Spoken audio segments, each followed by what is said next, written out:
नमस्कार दोस्तों, आपको हमारे चैनल पर स्वागत है। आज हम इस वीडियो में बताएंगे कि श्री कृष्ण ने युधिष्ठिर को जुआ खेलने से रोका क्यों नहीं, शकुनी की तरह साथ ही दे देते। तो इसे जानने के लिए वीडियो को अंत तक बने रहे और चैनल पर नए हैं तो कृपया चैनल को सब्सक्राइब करें। आइए जानते हैं। कई लोगों के मन में यह सवाल उठता है कि भगवान श्री कृष्ण द्रौपदी के चीरहरण के पहले ही उसे बचा सकते थे। उससे पहले श्री कृष्ण ने युधिष्ठिर को जुआ खेलने से रोका क्यों नहीं। चलो मान भी लो कि नहीं रोका तो वह शकुनी मामा की तरह युधिष्ठिर को सहयोग देकर उन्हें जुए में जीता सकते थे, लेकिन उन्होंने ऐसा भी नहीं किया। आखिर उन्होंने ऐसा क्यों नहीं किया। महाभारत में द्यूतक्रीड़ा के समय युधिष्ठिर ने द्रौपदी को दांव पर लगा दिया और दुर्योधन की ओर से मामा शकुनी ने द्रौपदी को जीत लिया। उस समय दुशासन द्रौपदी को बालों से पकड़कर घसीटते हुए सभा में ले आया। जब वहां द्रौपदी का अपमान हो रहा था तब भीष्म पितामह, द्रोणाचार्य और विदुर जैसे न्यायकर्ता और महान लोग भी बैठे थे, लेकिन वहां मौजूद सभी बड़े दिग्गज मुंह झुकाए बैठे रह गए। द्रौपदी को घसीट कर लाया जा रहा था, तब तक भी द्रौपदी को ये भान नहीं था कि मेरा चीरहरण होने वाला है। जब दुशासन से भारी सभा में द्रौपदी की साड़ी उतारने के लिए कहा गया तब द्रौपदी को इस बात का एहसास हुआ कि संकट बड़ा है।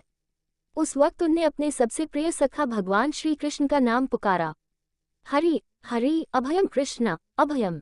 उद्धव गीता या उद्धव भागवत में श्री कृष्ण के सखा उद्धव उनसे इस संबंध में कई सवाल करते हैं। आओ जानते हैं श्री कृष्ण उद्धव संवाद को। उद्धव कहते हैं, हे कृष्ण, आप पांडवों के आत्मीय प्रिय मित्र थे। आजाद बांधव के रूप में उन्होंने सदा आप पर पूरा भरोसा किया। कृष्ण, आप महान ज्ञानी हैं। आप भूत, वर्तमान व भविष्य के ज्ञाता हैं, किंतु आपने सच्चे मित्र की जो परिभाषा दी है, क्या आपको नहीं लगता कि आपने उस परिभाषा के अनुसार कार्य नहीं किया। आपने धर्मराज युधिष्ठिर को द्यूत जुआ खेलने से रोका क्यों नहीं।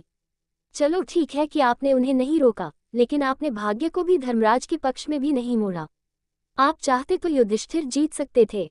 आप कम से कम उन्हें धन, राज्य और यहाँ तक कि खुद को हारने के बाद तो रोक सकते थे। उसके बाद जब उन्होंने अपने भाइयों को दांव पर लगाना शुरू किया तब तो आप सभाकक्ष में पहुंच सकते थे। आपने वह भी नहीं किया। उसके बाद जब दुर्योधन ने पांडवों को सदैव अच्छी किस्मत वाला बताते हुए द्रौपदी को दांव पर लगाने को प्रेरित किया और जीतने पर हारा हुआ सब कुछ वापस कर देने का लालच दिया, कम से कम तब तो आप हस्तक्षेप कर ही सकते थे। अपनी दिव्य शक्ति के द्वारा आप पान से धर्मराज के अनुकूल कर सकते थे। इसके स्थान पर आपने तब हस्तक्षेप किया जब द्रौपदी लगभग अपना शील खो रही थी, तब आपने उसे वस्त्र देकर द्रौपदी के शील को बचाने का दावा किया। लेकिन आप ये दावा भी कैसे कर सकते हैं। उसे एक आदमी घसीटकर सभा में लाता है और इतने सारे लोगों के सामने निर्वस्त्र करने के लिए छोड़ देता है। एक महिला का शील क्या बचा। आपने क्या बचाया। अगर आपने संकट के समय में अपनों की सहायता नहीं की तो आपको आपात बांधव कैसे कहा जा सकता है। बताए, आपने संकट के समय में सहायता नहीं की तो क्या फायदा। क्या यही धर्म है। इन प्रश्नों को पूछते पूछते उद्धव का गला रुंध गया और उनकी आंखों से आंसू बहने लगे। भगवान श्री कृष्ण मुस्कुराते हुए बोले, प्रिय उद्धव, ये सृष्टि का नियम है कि विवेकवान ही जीतता है। उस समय दुर्योधन के पास विवेक था, धर्मराज के पास नहीं। यही कारण रहा कि धर्मराज पराजित हुए। उद्धव को हैरान परेशान देखकर कृष्ण जी आगे बोले, दुर्योधन के पास जुआ खेलने के लिए पैसा और धन तो बहुत था, लेकिन उसे पासों का खेल खेलना नहीं आता था, इसलिए उसने अपने मामा शकुनी का द्यूतक्रीड़ा के लिए उपयोग किया। यही विवेक है। धर्मराज भी इसी प्रकार सोच सकते थे और अपने चचेरे भाई से पेशकश कर सकते थे कि उनकी तरफ से मैं खेलूंगा। जरा विचार करो कि अगर शकुनी और मैं खेलते तो कौन जीतता। पासे के अंक उसके अनुसार आते या मेरे अनुसार। चलो इस बात को जाने दो। उन्होंने मुझे खेल में शामिल नहीं किया, इस बात के लिए उन्हें क्षमा किया जा सकता है। लेकिन उन्होंने विवेक शून्यता से एक और बड़ी गलती की, और वह ये कि उन्होंने मुझसे प्रार्थना की कि मैं तब तक सभाकक्ष में न आऊं जब तक कि मुझे बुलाया न जाए, क्योंकि वे अपने दुर्भाग्य से खेल मुझसे छुपकर खेलना चाहते थे। वे नहीं चाहते थे मुझे मालूम पड़े कि वे जुआ खेल रहे हैं। इस प्रकार उन्होंने मुझे अपनी प्रार्थना से बांध दिया। मुझे सभाकक्ष में आने की अनुमति नहीं थी। इसके बाद भी मैं कक्ष के बाहर इंतजार कर रहा था कि कब कोई मुझे बुलाता है। भीम, अर्जुन, नकुल और सहदेव सब मुझे भूल गए, बस अपने भाग्य और दुर्योधन को कोसते रहे। अपने भाई के आदेश पर जब दुशासन द्रौपदी को बाल पकड़कर घसीटता हुआ सभाकक्ष में लाया, द्रौपदी अपनी सामर्थ्य के अनुसार जूझती रही। तब भी उसने मुझे नहीं पुकारा। उसकी बुद्धि तब जागृत हुई जब दुशासन ने उसे निर्वस्त्र करना प्रारंभ किया, जब उसने स्वयं पर निर्भरता छोड़कर हरि हरि अभयम कृष्णा अभयम की गुहार लगाई, तब मुझे उसके शील की रक्षा का अवसर मिला। जैसे ही मुझे पुकारा गया, मैं अविलंब पहुँच गया। अब इस स्थिति में मेरी गलती बताओ। उद्धव बोले, कान्हा आपका स्पष्टीकरण प्रभावशाली अवश्य है, किंतु मुझे पूर्ण संतुष्टि नहीं हुई।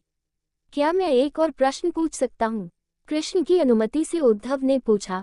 इसका अर्थ ये हुआ कि आप तभी आओगे जब आपको बुलाया जाएगा। क्या संकट से घिरे अपने भक्त की मदद करने आप स्वतः नहीं आओगे? कृष्ण जी मुस्कुराए। उद्धव, इस सृष्टि में हरेक का जीवन उसके स्वयं के कर्मफल के आधार पर संचालित होता है। न तो मैं इसे चलाता हूँ और न ही इसमें कोई हस्तक्षेप करता हूँ, मैं केवल एक साक्षी हूँ। मैं सदैव तुम्हारे नजदीक रहकर जो हो रहा है उसे देखता हूँ। यही ईश्वर का धर्म है। उलाहना देते हुए उद्धव ने पूछा, वाह वाह, बहुत अच्छा कृष्ण, तो इसका अर्थ ये हुआ कि आप हमारे समीप खड़े रहकर हमारे सभी दुष्कर्मों का निरीक्षण करते रहेंगे। हम पाप पर पाप करते रहेंगे और आप हमें साक्षी बनकर देखते रहेंगे। आप क्या चाहते हैं कि हम भूल करते रहें, पाप की गठरी बांधते रहें और उसका फल भुगतते रहें? तब कृष्ण जी बोले, उद्धव, तुम शब्दों के गहरे अर्थ को समझो। जब तुम समझकर अनुभव कर लोगे कि मैं तुम्हारे समीप साक्षी के रूप में हर पल हूँ, तो क्या तुम कुछ भी गलत या बुरा कर सकोगे? तुम निश्चित रूप से कुछ भी बुरा नहीं कर सकोगे। जब तुम ये भूल जाते हो और यह समझने लगते हो कि मुझसे छुपकर कुछ भी कर सकते हो, तभी तुम कठिनाइयों में फंसते हो। धर्मराज का अज्ञान ये था कि उसने माना कि वह मेरी जानकारी के बिना जुआ खेल सकता है। अगर उसने ये समझ लिया होता कि मैं प्रत्येक के साथ हर समय साक्षी रूप में उपस्थित हूँ, तो क्या खेल का रूप कुछ और नहीं होता।